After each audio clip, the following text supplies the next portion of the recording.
about what life was like before you were involved in all of these I used to volunteer for the Heart Foundation, so that was taking up 5 days a week, the one in town.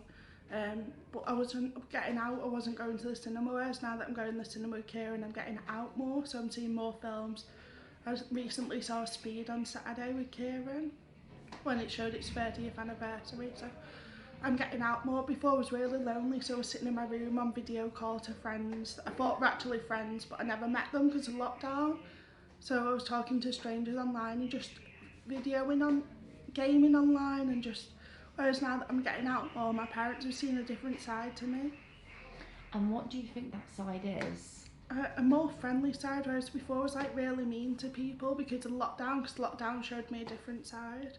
Do you, as someone with a learning disability, do you feel supported and recognised? I feel supported and recognised by McIntyre, but also through Creating Adventures, who I attended brass band, a choir and cookery through. Oh my god, this is amazing. So you have so many activities that you do. You've got Wednesday's the my mag, busiest. Yeah, I do. Cooking, you say. What else have you got? Brass band and choir, so Wednesday's my busiest day, so from here I go for lunch. And then I've got choir and brass band on a Wednesday afternoon, and then I go home and I'm exhausted by the time I get home. Do you ever feel like it's too much club? I do, sometimes I do, and that's why I take a step back sometimes. So some weeks I don't go to friendship group, I just go straight to Creating Adventures.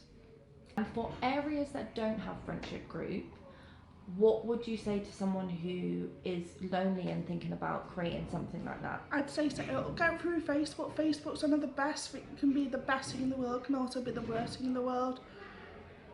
But go through Facebook, talk to people in your area about setting it up. Okay, perfect. And the last question I have, you mentioned that in lockdown you spoke to people online because obviously you want to reach out, you want to connect, that can sometimes be unsafe. Yeah. So what advice would you give to someone who does want to connect online? I'd say do video calls, because then you can see the people.